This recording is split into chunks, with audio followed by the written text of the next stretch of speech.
여러분 주위에 좋으신 분 많으신가요? 저희가 중년을 넘어섰을 때는 주위에 어떤 사람이 있나 이거는 굉장히 중요한 것 같아요. 나와 가까이 지내는 두세 명이 곧 나를 대변한다고 이렇게 얘기하는 분들도 많이 있으시잖아요. 제가 요즘에는 경험해보지 않은 그런 일들이 종종 발생을 하는데 저 같은 경우에는 전화 통화를 길게 하는 걸 별로 좋아하지 않아요. 그냥 핵심만 간단히 짧게 이렇게 얘기하는 거를 되게 좋아하는 편인데 세네 분이 저한테 거의 1시간 이상씩 통화를 하세요. 심하신 분은 2시간도 통화를 하세요. 고민과 트러블, 문제 이런 거를 저한테 상담 아닌 상담 내지는 하소연 이런 걸 하시는 거예요. 누구 하나 그 상황을 보고 긍정적으로 해석하고 발전적인 방향을 제시하는 분이 없다. 누구나 자기 자신한테는 관대하기 때문에 자기 자신에 대해서 안 좋게 얘기하면 그거를 허용을 못 하는 거예요. 단점을 수용할 자세가 안 돼 있기 때문에 누가 나에 대해서 나쁘게 얘기했나, 그리고 어떤 불평, 불만, 소위 뒷담화를 했나, 이것이 얘기의 쟁점이 돼서 본질을 흐리는 내용 없는 얘기로 한두 시간을 얘기하게 되는 거예요. 그 문제에 대해서 그 본질을 해결하려고 하지 않고 인지 왜곡적인 현상이 일어나는 거예요. 결국엔 누가 내 얘기를 그렇게 나쁘게 했냐, 이게 쟁점이 되는 거예요. 좋은 얘기들은 전파력이 안 좋은데 나쁜 얘기들, 이 부정적인 감정은 되게 빨리 감염이 된다고 하잖아요. 전달이 되고. 저 같은 경우에도 제가 그리 좋고 괜찮은 사람이 아닌지라 제 주위에는 정말 부정적인 사람은 거의 없어요. 왜냐면 저도 되게 전염성이 되게 빠른 사람이에요. 그래서 제 주위에서 안 좋게 얘기하면, 제가 이런 경험을 언제 해봤냐면 제 주위에 욕을 잘하시는 분이 있었어요. 상사 중에. 옛날 얘기예요, 사실은. 근데 제가 어느 틈엔가 그분 말버릇을 그대로 따라하고 있더라고요. 그래서 제가 그때 제 친구들이 저한테 그러더라고요.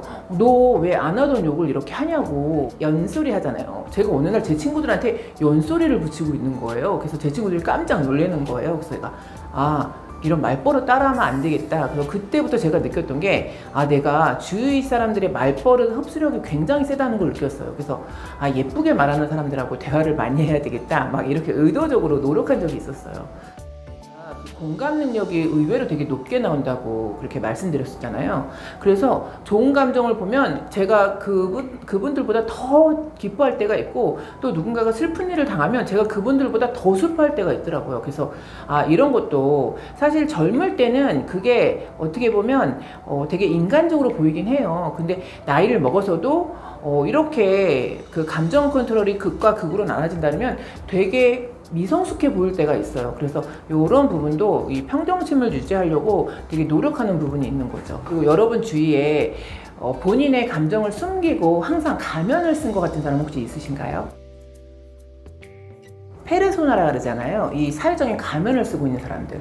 그런데 이런 사람들도 저희가 중년이 넘어서는 좀 거리를 둬야 될 사람이래요. 왜냐하면 이런 사람들의 특징은 나는 착한 사람이고 나는 좋은 사람이야, 이런 코스프레를 하기 때문에 그 안에 들어있는 그 감정을 정확하게 파악하기가 어렵다는 거예요. 착한 모습을 보이다가 어느 날 본인 한계에 부닥치면 그 분노가 걷잡을 수 없이 폭발하는 경우가 있다는 거예요. 그리고 이런 분들은 신뢰를 할 수 없는 분들이에요. 왜냐면 상황에 따라서 또 다른 페르소나를 장착하기 때문에 그분들한테는 저 사람 속은 정말 모르겠어, 이렇게 얘기하시는 분들 많이 있잖아요. 그런 분들은 본인이 그 페르소나를 장착하고 있기 때문에 그 본질을 드러내지 않는다는 거예요. 분들하고는 진심 어린 관계를 형성하기 굉장히 어렵기 때문에 이런 관계는 또 조심해야 되는 부분에 속하는 거죠.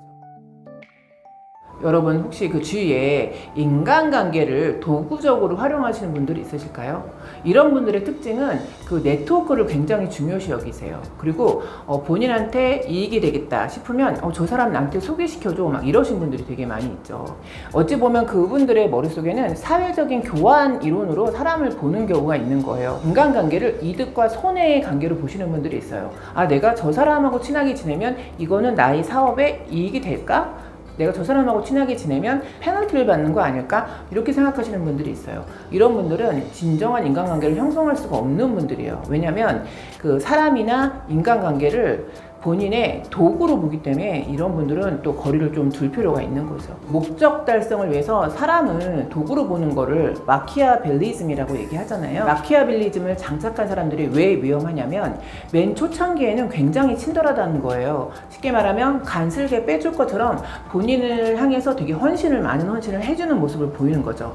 그런데 결국 그 사람한테 그 이용 가치가 떨어지면 정말 뒤도 안 돌아보고 떠난다는 거예요. 그래서 이게 어떤 때 이런 사회적인 착오가 많이 발생을 하냐면 높은 직위에 계신 분들 있죠. 이해관계에 의해서 높은 직위에 계신 분들, 이런 분들은 그 상대방이 나한테 엄청 잘해주고 친절한 줄 알고 계세요. 그런데 그 직을 떠나보면 그 사람이 정말 나를 사회적인 도구로 봤는지 마키아벨리즘이 장착되어 있던 사람인 건지 아닌지 그거는 그 자리를 떠나봐야지 정확히 알 수가 있다는 거예요. 그런데 제가 예전에 어떤 상사분한테 그런 얘기를 했었어요. 이런 얘기를 어떤 상사분하고 되게 심각하게 해본 적이 있었는데 물론 직위가 높다 보니까 주위에 그분한테 되게 잘하는 분들이 많이 있으시죠. 그런 분들하고 진심으로 그 인간적인 관계로 믿을만 하다고 생각을 하시냐? 그랬더니 저는 사실 그렇게 보였기 때문에 제가 질문을 드렸던 건데 그분은 단 1초도 망설이지 않고 아니 나는 퇴직하면 땡이라고 봐. 저 사람들이 내가 이 직위에 있고 이 위치에 있으니까 잘해주는 거야. 나는 그 부분에 대한 신뢰는 1%도 없어. 이렇게 얘기하셔서 제가 깜짝 놀랐어요. 사실 제가 보기에는 한 90% 이상은 그래도 괜찮으신 분들 아닐까 이렇게 생각을 하고 여쭤본 거거든요. 그랬더니 본인은 단 1%도 신뢰하지 않는다고 얘기를 하시더라고요. 그런 면에서 보면 어찌 보면 그분도 사회적인 페르소나를 장착하면서 그분들을 대했던 거죠. 그리고 좀 멀리해야 될 관계 중에 하나는 뭐 불평, 불만, 부정적 이런 사람도 물론 그렇지만 항상 남을 깎아내리시는 분 있죠. 그 잘한 거를 인정하지 않고 또 남이 성공을 샘내시는 분, 이거 제가 지난번에 말씀드렸던 샤덴프로이드의 형인 분들이 있어요. 누군가의 에너지를 끌어내리고 깎아먹는 유형에 해당되시는 분들이에요. 당사자의 자존감을 파괴할 수 있기 때문에 이런 분들은 정말 거리를 두셔야 되는 유형 중에 하나인 거예요. 괜찮은 커플들이 있잖아요. 주위에 보면 너무 선남선녀 막 이런 분들 있잖아요. 근데 그런 걸 보면 첫마디가 아유 쟤네들 얼마나 가나 보자 막 이렇게 얘기하시는 분들이 있어요. 그런 분들은 사실 선남선녀가 이렇게 연애를 하는 모습 보면 너무 이쁘고 아름답잖아요. 일반적으로 다들 그렇게 반응을 보이는데 혹 가다가 아유 쟤네들 얼마나 가나 보자 막 이렇게 얘기하시는 분들이 있어요. 막 우리 나이에 뭔가를 도전을 하고 막 해보겠다 그러면 일반적인 사람들은 응원해 막 이렇게 박수를 쳐주잖아요. 근데 어떤 분들은 야 이 나이에 뭘 하겠다 그래 넌 하나마나 실패 이렇게 얘기하시는 분들이 있어요. 이렇게 얘기하시는 분들의 특징은 말하는 말 맵시가 절대 예쁘지 않아요. 그리고 막말도 되게 서슴없이 하시는 경우도 많이 있어요. 제가 오늘 킹 오브 킹스를 보고 왔어요, 혼자. 그런데 저는 이런 영화를 좀 심오한 영화 같은 거는 저는 혼자 보는 걸 되게 좋아해서 영화관에 가서 혼자 봤는데 너무 재밌게 봤어요. 너무 재밌게 봤고 일반적으로는 되게 호평이 이루어지고 있잖아요. 근데 뭐 혹 가다가 호평하시는 분들도 있어서 제가 궁금해서 되게 자세히 봤어요. 그런데 저는 너무 와 우리나라가 이 정도로 영화를 찍을 수가 있구나 이런 거에 저는 너무 감동을 했어요. 근데 영화를 보는데 너무 감동했던 게 또 제 옆에 유치원생 같았어요. 휴일인데 유치원생하고 유치원 선생님이었을까요? 아니면 교회에서 왔을까요? 뭐 이런 느낌이었어요.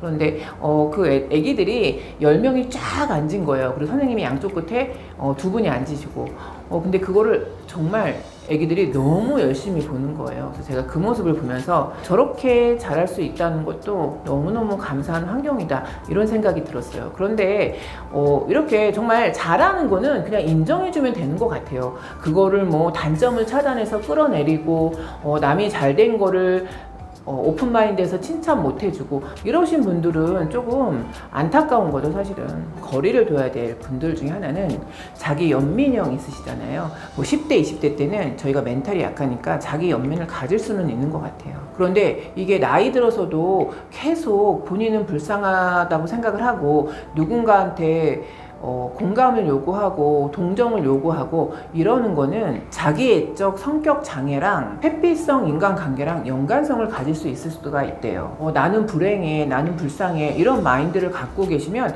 그런 생각은 여러 사람한테도 안 좋은 에너지를 미칠 수가 있고 또 이런 경우에는 또 이게 자녀분들한테도 내려갈 수도 있어요. 그래서 이런 거는 그 과거의 시점으로 딱 돌려놓고 거기서 이렇게 차단하는 의도적인 연습이 좀 필요한 거죠. 그 과거에는 이랬지만 나는 앞으로 내 삶을 개척하고 성장시킬 거야. 이런 끝없는 노력이 필요한 경우이기 때문에 과거에 내가 배신당한 어떤 안 좋은 기억 이런 것도 치유가 돼서 해소가 돼야지 이런 부분은 조금 벗어날 수가 있는 거죠. 인간관계라는 게 저희한테 맞는 사람만 만날 수 있는 건 아니잖아요. 그리고 특히나 공적인 관계에서는 정말 다양한 사람을 만날 수밖에 없잖아요. 인생의 중반 이상을 넘어섰을 때는 많이 단련된 부분이 있잖아요. 그럼에도 불구하고 아직도 그 인간관계에서 많은 부분이 부닥치는 분들이 주위에 있다 그러면 굳이 그거를 부닥치면서 아둥바둥 살 건 아닌 것 같아요. 약간 거리를 두고 약간의 그 틈새에 공기가 드나들 수 있는 간격을 유지하는 것도 괜찮다 이런 생각이 드는 요즘인 거죠.